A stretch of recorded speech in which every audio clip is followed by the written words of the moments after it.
3-4 डिसंबर ते national press club सकरन लगाए पियो सखावती मेलो, जंहिंमें ईंदा सिंध जा नाले वारा फनकार दिलशेर तीवणो,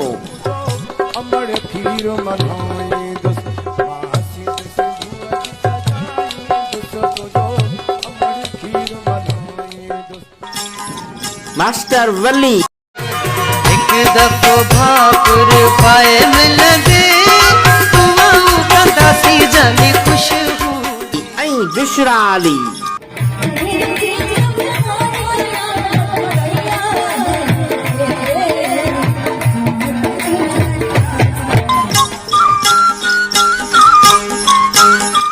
सखावती मेले में सिंध जे आशिकनि खे वधि खां वधि शिरकत जी दावत ॾियूं था।